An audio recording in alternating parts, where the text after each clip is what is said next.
Hello नमस्कार, जय हिंद, वंदे मातरम। दोस्तों, अध्ययन गंगा के यूट्यूब मंच पर आप सभी का स्वागत और हार्दिक अभिनंदन।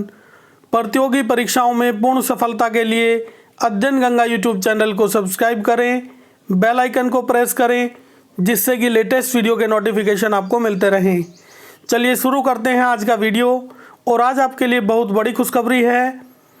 उत्तर प्रदेश पीसीएस 2020 का नोटिफिकेशन जारी हो चुका है और आवेदन की प्रक्रिया भी शुरू हो चुकी है। तो देखिएगा, यूपी पीसीएस 2020 पूरा नोटिफिकेशन यहाँ पे देखेंगे।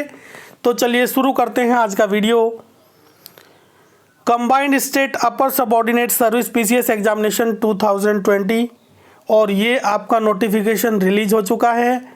And assistant conservator of forest, और इसके अलावा range forest officer services examination 2020, ये पूरा नोटिफिकेशन अपर पीसीएस का आपका आ चुका है। और देखिएगा, आवेदन की प्रक्रिया भी शुरू हो चुकी है। डेट ऑफ ऑनलाइन एप्लीकेशन 21 अप्रैल 2020, और ये 21 अप्रैल 2020 से आवेदन प्रक्रिया आपकी शुरू हो चुकी है। और last date for receipt of examination fee online in the bank, और आपकी जो फीस जमा करने की जो लास्ट डेट है वो 18 मई 2020, 18 मई 2020 तक आप फीस जमा कर सकते हैं। और इसके अलावा last date for submission of online application और फाइनल सबमिशन की जो डेट है आपकी, लास्ट डेट जो आपकी है वो 21 मई 2020 तक आपके आवेदन लिए जाएंगे। तो देखिएगा, कुल मिला के 21 अप्रैल से लेकर 21 मई के बीच में पूरी आवेदन प्रक्रिया होगी। आवेदन आपके लिए जाएंगे और 18 मई तक आप अपनी फ़ीस भी जमा कर सकते हैं ऑनलाइन। आगे चलिए आगे। अब देखते हैं पूरा नोटिफिकेशन यहाँ पे है, लगभग 28-30 पेज का ये नोटिफिकेशन है। तो देखिएगा, यहाँ पे एप्लीकेशन फ़ी की बात करते हैं। और एप्लीकेशन फ़ी में जो दिया गया है, unreserved and other backward class, देखिएगा जनरल और ओबीसी जो कैटेगरी है, जनरल और ओबीसी, इन दोनों कैटेगरी के लिए जो फीस होगी वो होगी 125 rupees. 100 rupees online, 100 rupees examination फ़ी plus 25 rupees online processing fee. ये फ़ीस ली जाएगी जनरल और ओबीसी से। 125 रुपीज़ आपकी फ़ीस होगी। इसके बाद में आगे चलते हैं। देखिएगा, जो अन्य कैटेगरी है, एससी एसटी जो कैटेगरी है, उनके लिए फ़ीस क्या होगी। तो देखिएगा, एससी कैटेगरी के लिए, schedule caste and schedule tribe, SC और एसटी दोनों के लिए एग्ज़ाम फ़ी होगी 40 रुपीज़ प्लस 25 रुपीज़ होगा ऑनलाइन प्रोसेसिंग फ़ी, यानी टोटल 65 रुपीज़ फ़ीस होगी एससी और एसटी के लिए। और जो हैंडीकैप है, हैंडीकैप के लिए फ़ीस होगी 25 रुपीज़, और इनसे केवल ऑनलाइन प्रोसेसिंग फ़ी चार्ज लिया जाएगा 25 रुपीज़। एग्जामिनेशन फ़ी इनका नहीं होगा, तो केवल 25 होगा हैंडीकैप के लिए। और जो एक्स सर्विसमैन है, एक्स सर्विसमैन के लिए 40 रुपीज़ एग्जामिनेशन फ़ी plus 25 rupees online processing fee, यानी 65 रुपीज़ लिया जाएगा एक्स सर्विसमैन से। और इसके अलावा dependents of the freedom fighters और वुमेन, और देखिएगा जो स्वतंत्रता सेनानी के जो आश्रित हैं और इसके अलावा जो महिलाएं हैं, उनसे according to their original category के हिसाब से उनकी फ़ीस ली जाएगी। तो देखिए, कुल मिला के फ़ीस की डिटेल यहाँ पे जनरल और जो ओबीसी के जो कैंडिडेट्स हैं उनसे लिया जाएगा 125, और इसके अलावा जो एससी एसटी कैटेगरी के हैं 65, हैंडीकैप के लिए 25 और एक्स सर्विसमैन के लिए 65। आगे चलते हैं। देखिएगा, यहाँ पे दिया हुआ है serial number, name of post, और ये पे स्केल और ग्रेड पे दिया हुआ है। और ये पे स्केल और ग्रेड पे दिया हुआ है असिस्टेंट कंजर्वेटर ऑफ फॉरेस्ट, इसके लिए दिया हुआ है। तो देखिएगा, 15,600 रुपीज़ इनका पे स्केल होगा। 15,600 टू 39,100 रुपीज़ ये पे स्केल है, और ग्रेड पे यहाँ पे होगा 5,400 रुपीज़।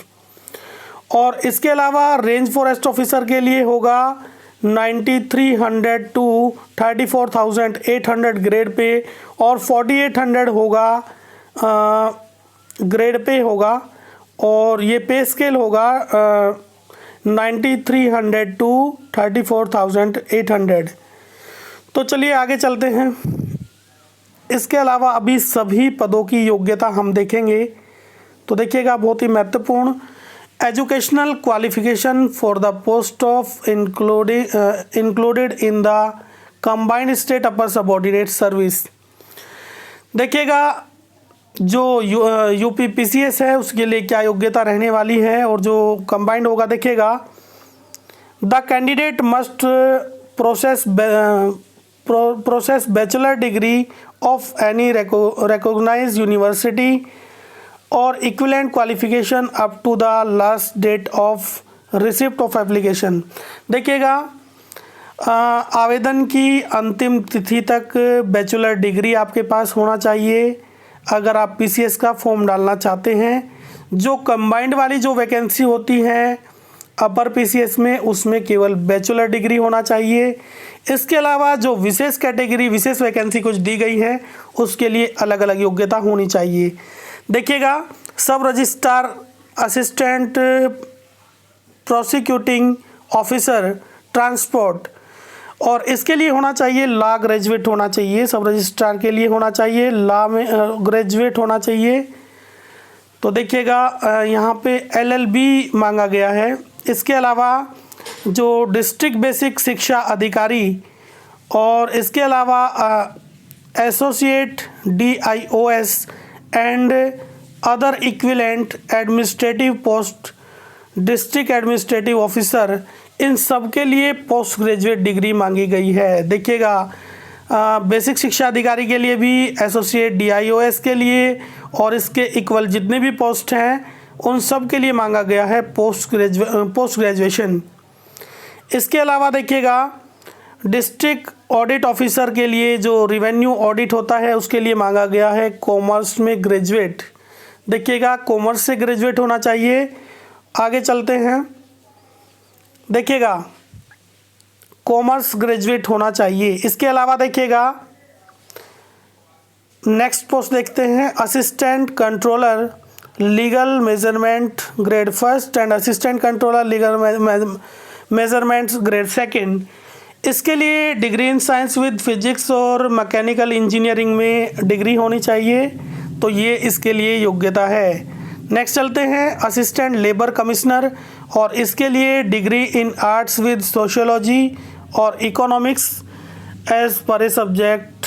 देखिएगा, यहाँ पे डिग्री होनी चाहिए आर्ट्स में, और सोशियोलॉजी और इकोनॉमिक्स में से कोई सब्जेक्ट होना चाहिए। देखिएगा, आगे चलते हैं, डिस्ट्रिक्ट प्रोग्राम ऑफिसर, और इसके लिए डिग्री इन सोशियोलॉजी और सोशल साइंस और होम साइंस और सोशल वर्क, इनमें से किसी में डिग्री होनी चाहिए, या तो सोशियोलॉजी में या सोशल साइंस में या होम साइंस या सोशल वर्क में डिग्री होनी चाहिए डिस्ट्रिक्ट प्रोग्राम ऑफिसर के लिए। नेक्स्ट चलते हैं, देखिएगा, सीनियर लेक्चरर डाइट। देखिएगा, डाइट पे जो सीनियर लेक्चरर होते हैं उसकी वैकेंसी भी यहाँ पे निकली हुई है, और B.Ed डिग्री धारकों के लिए बड़ी खुशखबरी भी है। देखिएगा, post graduate degree with B.Ed। देखिएगा, यहाँ पे PG के साथ में आपका होना चाहिए, B.Ed डिग्री धारक होने चाहिए, तो ही आप सीनियर लेक्चरर डाइट के लिए आवेदन कर सकते हैं। नेक्स्ट चलिएगा, डिस्ट्रिक्ट प्रोबेशन ऑफिसर, इसके लिए post graduate degree in psychology और सोशियोलॉजी और सोशल वर्क और एनी क्वालिफिकेशन इक्विवेलेंट दैट और post graduate diploma in any branch of social work from recognised institute and university. तो देखिएगा, कुल मिला के पोस्ट ग्रेजुएट डिग्री होनी चाहिए, और जो डिग्री होनी चाहिए या तो साइकोलॉजी में हो या सोशियोलॉजी में हो या इसके अलावा सोशल वर्क में हो या इसके इक्वल कोई क्वालिफिकेशन हो। तो ये क्वालिफिकेशन रही डिस्ट्रिक्ट प्रोबेशन ऑफिसर के लिए। और आगे चलते हैं, देखिएगा चाइल्ड डेवलपमेंट प्रोजेक्ट ऑफिसर, और चाइल्ड डेवलपमेंट प्रोजेक्ट ऑफिसर के लिए ग्रेजुएट डिग्री इन सोशियोलॉजी और सोशल वर्क और होम साइंस और एनी क्वालिफिकेशन इक्विवेलेंट। देखिएगा यहाँ पे ग्रेजुएट डिग्री होनी चाहिए सोशियोलॉजी या सोशल वर्क और होम साइंस, इनमें से किसी एक में होनी चाहिए ग्रेजुएट डिग्री या इसके इक्विवेलेंट कोई योग्यता होनी चाहिए चाइल्ड डेवलपमेंट प्रोजेक्ट ऑफिसर के लिए। इसके अलावा आगे चलते हैं, देखिएगा चाइल्ड डेवलपमेंट प्रोजेक्ट ऑफिसर के लिए जो योग्यता होगी वो ग्रेजुएट होना चाहिए, ग्रेजुएट डिग्री इन सोशियोलॉजी और सोशल वर्क और होम साइंस और एनी इक्विवेलेंट क्वालिफिकेशन। देखिएगा जो चाइल्ड डेवलपमेंट प्रोजेक्ट ऑफिसर है उसके लिए ग्रेजुएट डिग्री होना चाहिए सोशियोलॉजी, सोशल वर्क और होम साइंस या इसके इक्वल कोई डिग्री होना चाहिए। इसके अलावा designated officer, food safety officer, इसके लिए post graduate degree in chemistry as one of the subject. देखिएगा केमिस्ट्री के साथ में पोस्ट ग्रेजुएट होना चाहिए, और इसके अलावा at least one of qualification prescribe for district recruitment for the post of food safety officer given as below a bachelor degree in food technology और डेयरी टेक्नोलॉजी। देखिएगा कुल मिला के या तो पोस्ट ग्रेजुएट होना चाहिए केमिस्ट्री के साथ में, या फिर इनमें से कोई डिग्री होनी चाहिए, बैचलर डिग्री होनी चाहिए फूड टेक्नोलॉजी और डेयरी टेक्नोलॉजी और बायोटेक्नोलॉजी और ऑयल टेक्नोलॉजी और एग्रीकल्चर साइंस और वेटनरी साइंस और बायोकेमिस्ट्री, माइक्रोबायोलॉजी, इन सब में से किसी एक में होना चाहिए डिग्री। तो ये योग्यता रहेगी फूड सेफ्टी ऑफिसर के लिए। नेक्स्ट चलते हैं, स्टैटिकल ऑफिसर। स्टैटिकल ऑफिसर के लिए क्या योग्यता रहेगी?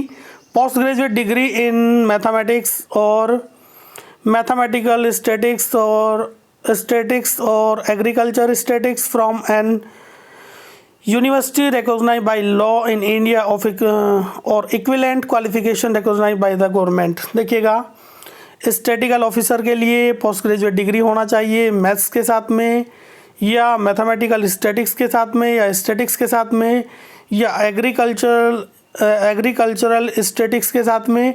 इनमें से किसी एक में डिग्री होना चाहिए, पोस्ट ग्रेजुएट डिग्री होना चाहिए या इसके इक्वल कोई डिग्री होना चाहिए। इसके अलावा देखिएगा लेबर ऑफिसर के लिए और लेबर इन्फोर्समेंट ऑफिसर के लिए जो योग्यता चाहिए वो होनी चाहिए बैचलर डिग्री विद इकोनॉमिक्स और सोशियोलॉजी और commerce and post graduate diploma और post graduate degree in law, labour relation, labour welfare, labour law. देखिएगा कुल मिला के इनमें से कोई एक डिग्री होनी चाहिए, बैचलर डिग्री होनी चाहिए या पीजी डिप्लोमा होना चाहिए। तो ये योग्यता है लेबर इन्फोर्समेंट ऑफिसर के लिए। तो ये सारी योग्यता यूपीपीसीएस जो कॉमन होता है उसके लिए केवल बैचलर डिग्री होनी चाहिए, और वो किसी भी स्ट्रीम से हो। बाकी जो स्पेशल जो वैकेंसीज़ हैं, जो पोस्ट हैं, उसके लिए अलग अलग योग्यता मैंने बताई क्या क्या योग्यताएं होनी चाहिए। तो देखिएगा पूरा नोटिफिकेशन आप एक बार देख लीजिएगा, पूरी डिटेल आपको पता चल जाएगी। ये सारी मैंने बता भी दी आपको। अब देखिएगा कुछ वैकेंसीज़ हैं जिनके लिए कुछ फिजिकली मेजरमेंट की आवश्यकता भी होगी, जैसे for the post of range forest officer, और इसके लिए जो योग्यता होगी फिजिकल स्टैंडर्ड होना चाहिए। और जो मेल कैंडिडेट्स हैं उनके लिए 163 सेंटीमीटर हाइट होना चाहिए, 84 सेंटीमीटर होना चाहिए चेस्ट, और 4 सेंटीमीटर का फुलाव भी चाहिए चेस्ट में। और फीमेल कैंडिडेट के लिए होना चाहिए 150 सेंटीमीटर। तो देखिएगा, और 79 और 5 सेंटीमीटर ये होना चाहिए फीमेल कैंडिडेट्स के लिए।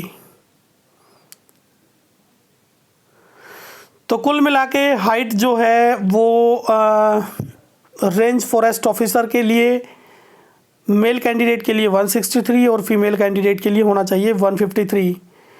और इसके अलावा जो सिक्किम है या गढ़वाली है, कुमायूं है, नागाज है, या अदर इस तरह के एरियाज़ के हैं, अरुणाचल प्रदेश से संबंधित है, उनके लिए मेल कैंडिडेट्स के लिए हाइट होगी 152.5 सेंटीमीटर और फीमेल कैंडिडेट्स के लिए होगी 145 सेंटीमीटर। ये हाइट का रहेगा। ये हाइट होगी रेंज फॉरेस्ट ऑफिसर के लिए। इसके अलावा आगे चलते हैं, देखिएगा for the post of range forest officer male candidate और फीमेल कैंडिडेट के लिए वही चीज़ें यहाँ पे दी हैं। तो आगे चलिएगा, अब देखिएगा एज लिमिट यहाँ पे दी गई है। एज लिमिट देखते हैं। एज लिमिट देखिएगा, एज लिमिट यहाँ पे देखिएगा, और एज लिमिट जो होगी for the combined state upper subordinate service examination for the assistant conservator of forest range forest officer services examination, इसके लिए एज जो होगी वो मिनिमम होनी चाहिए 21 और मैक्सिमम होनी चाहिए 40 ईयर। और जो कैटेगरी हैं, कैटेगरी के हिसाब से एज रिलैक्सेशन दिया जाएगा। तो देखिएगा कुल मिला के मिनिमम एज होना चाहिए 21 और मैक्सिमम एज होना चाहिए 40, और बाकी कैटेगरीज के हिसाब से जो रिलैक्सेशन दिया जाता है वो दिया जाएगा साथ में ज़रूर। आगे चलते हैं, देखिएगा फिजिकल मेजरमेंट, और यहाँ पे फिजिकल मेजरमेंट दिया हुआ है for the post of DSP, और डीएसपी के लिए ये फिजिकल मेजरमेंट यहाँ पे दी गई है। तो देखिएगा for male candidate only general other backward class citizen of schedule caste, देखिएगा जनरल ओबीसी और एससी तीनों के लिए जो हाइट होनी चाहिए वो 165 सेंटीमीटर होनी चाहिए, और चेस्ट होनी चाहिए 84, और इसके अलावा फुलाव के साथ में चेस्ट होनी चाहिए 89। और शेड्यूल ट्राइब के लिए एसटी कैटेगरी के लिए 160 सेंटीमीटर हाइट होना चाहिए, और चेस्ट 179 और ये 84 फुलाव के साथ में। और फॉर फीमेल कैंडिडेट्स के लिए केवल हाइट की रिक्वायरमेंट होती है 152, और शेड्यूल ट्राइब के लिए 147, और minimum weight for female candidates 40 kg होना चाहिए, कम से कम 40 kg होना चाहिए वेट फीमेल कैंडिडेट्स के लिए। इसके अलावा देखिएगा for the post of district commandant home guard के लिए क्या होना चाहिए, हाइट का जो क्राइटेरिया है फिजिकल मेजरमेंट का, देखिएगा मेल कैंडिडेट्स के लिए 165 84 सेंटीमीटर होना चाहिए, चेस्ट और 89 सेंटीमीटर होना चाहिए फुलाव के साथ में, और फीमेल कैंडिडेट्स के लिए होना चाहिए 150। और for the candidates of schedule tribe and male candidates of Kumaon and Garhwali division, और इनके लिए 160 सेंटीमीटर हाइट होना चाहिए, 84 चेस्ट होना चाहिए, और 89 फुलाव के साथ में चेस्ट होना चाहिए। तो ये physically measurement for the post of excise inspector के लिए भी ये इसी तरीके से हाइट का रहेगा। 167 रहेगा हाइट मेल कैंडिडेट्स के लिए, फीमेल के लिए 147 SC/ST के लिए केवल, और अदर फीमेल कैंडिडेट्स के लिए रहेगा 152। SC और ST को रिलैक्सेशन रहेगा। यहाँ पे देखिएगा 5 सेंटीमीटर की छूट दी गई है, और बाकी की जितनी कैटेगरी है उनके लिए 152 सेंटीमीटर हाइट होगी। नेक्स्ट चलते हैं आगे, देखिएगा for the post of deputy jailer, देखिएगा डेप्यूटी जेलर के लिए जो हाइट होनी चाहिए 168 सेंटीमीटर होना चाहिए मेल कैंडिडेट के लिए, और फीमेल के लिए केवल 152 सेंटीमीटर होना चाहिए। और बाकी ये हाइट चेस्ट दी गई है मेल कैंडिडेट्स के लिए, और ये एक्स्ट्रा फुलाव के साथ में होना चाहिए, और वेट दिया गया है 45 to 48 kg फीमेल कैंडिडेट्स के लिए। तो ये होगी मेजरमेंट डेप्यूटी जेलर के लिए। इसके अलावा आगे चलते हैं for the post of district youth welfare and प्रादेशिक विकास दल ऑफिसर मेल कैंडिडेट्स, देखिएगा यहाँ height 160 centimetre for the schedule tribe candidates, 4 candidates residing permanently in hill areas, और जो पहाड़ी क्षेत्रों में जो रहते हैं उनके लिए 162.6 सेंटीमीटर, और अदर कैंडिडेट्स के लिए बाकी जितने जनरल ओबीसी बचे उन सब के लिए जो हाइट होगी वो होगी 167.7 सेंटीमीटर। और यहाँ पे चेस्ट दी गई है, ये चेस्ट होगी 66.5 सेंटीमीटर, ये होगी केवल फॉर कैंडिडेट्स परमानेंटली हिल, जो हिल एरियाज़ के हैं उनके लिए ये होगी, और जो अदर हैं उनके लिए ये होगा। देखिएगा अदर कैंडिडेट्स यानी जनरल, ओबीसी, एससी, बाकी सब के लिए 78.5 सेंटीमीटर चेस्ट होना चाहिए, 5 सेंटीमीटर का एक्स्ट्रा फुलाव भी होना चाहिए, फिर फुलाव के साथ में होनी चाहिए 83.5 सेंटीमीटर। ठीक है, आगे चलते हैं फीमेल कैंडिडेट्स।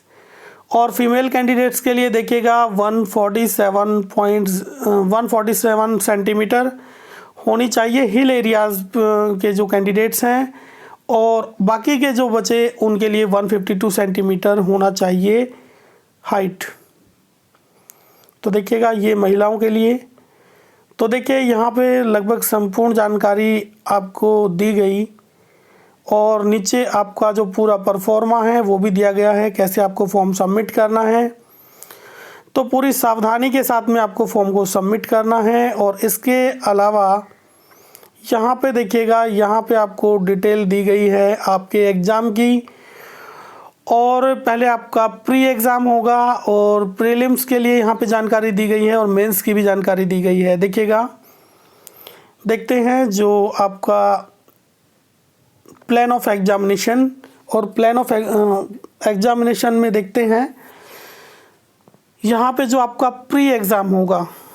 प्री एग्ज़ाम में क्या होगा, the pre examination for the combined state upper subordinate service examination and assistant conservator of forest range forest officer service examination will consist of 2 compulsory paper of which answer sheet be on OMR seat.